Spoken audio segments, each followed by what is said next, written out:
also, if you've had the chance to tune into the Ellavation Podcast, you may have heard me reference some words or phrases where you're like, what is she talking about? So I wanted to create a little Ella dictionary so I can explain the meaning around the key words and phrases that I turn to often. These are the learnings that I have found through my own change journey, so I wanted to make sure I shared them with all of you. The first one being your strongholds. I use the word strongholds to define the legal claims that our past experiences, our pain, our brokenness, our traumas have on the person we are today. Our strongholds take form in many ways: bitterness, control, judgment, jealousy, insecurity, shame, fear, pride. We try to keep them a secret, locking them away in our hearts, but over time, they find a way to make it through the footholds and cracks. We all have them. They are what make our pain and our brokenness so much stronger. They are the fuel. And so the key to our change journeys is learning how to manage them in a way that lessens their control. They're called strongholds, not loose holds, for a reason. So as we move through the Ellavation Podcast, you will see how the amazing woman who I will be interviewing learned to break down those strongholds. So tune in to find more. Okay, the next one is our change journeys. Your change journey is the decision that you make to shake up your current path, because you realize that that path is leading you towards complete mental and or physical destruction.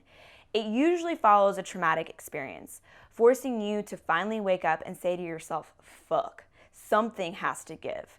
And you decide to put in the work that is required to change the narrative that you tell yourself.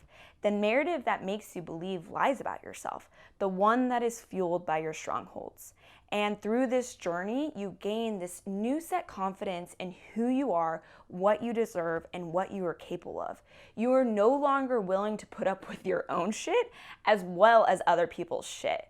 And as someone who has personally gone through her own change journey, I can tell you this: it is a hard and painful process. But when you get to the other side, you feel fucking amazing. You feel at peace. The Ellavation Podcast is meant to give you examples of women who have fought through their own change journeys to remind us that we can do it, that you're not alone. So tune in to see what I mean and get ready to be elevated. The fix-it mentality, or otherwise known as the I'm just not enough mentality.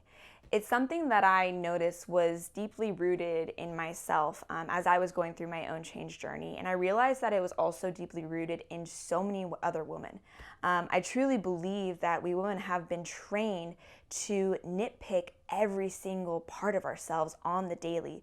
And whether or not it's through society or just something deep inside of us, we love to use that narrative to explain why hard things happen to us. Whether it's heartbreak, rejection from a family member or a friend or a job you didn't get, so much more. It's if we all took some high school class that taught us how to nitpick every single part of ourselves on the daily. I think it's a fucking colluded system and I want it gone. I want us to stop believing that there's always something about us that needs to be improved or changed so that we can be more likable, more capable, more accepted, whatever. Take note though, the fix-it mentality is different than self-growth. I believe in self-growth, but self-growth is based in learning. The fix-it mentality is based in loathing, and we turn to it way too often to explain our pain and our brokenness. And instead, I want us to learn how to relish in the woman that we are today, right now, not a week from tomorrow, right now. And I can promise you, as someone who has gone through it myself, you can feel the energy of someone who truly loves themselves. They know how to push out the bullshit that runs through our minds and instead relish in their goddamn gloriousness. They are confident, they are light, they are sunshine, and I want that for you. So let's get rid of the fix-it mentality. All right, the FOSO mentality. FOSO, what is FOSO? FOSO is the fear of squandering opportunities. I was gifted with this notion by an amazing pastor at one of the hardest points in my life. FOSO versus FOMO, right? FOMO being the fear of missing out, enables me to approach painful situations with a more positive attitude. Instead of looking at a problem as if it happened to me, I now look at problems as if they happened for me, that they are an opportunity for growth, for change, for resilience. What I have realized through my own experiences as well as the experiences of so many others is that life's defeating circumstances are definitely not designed by us. They are given to us. But I do believe that you have a role to play in how you react.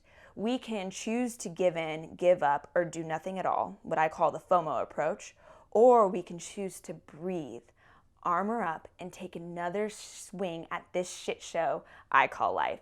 And that is the opportunity, the FOSO mentality. Okay, hashtag unicorn status. I love this one.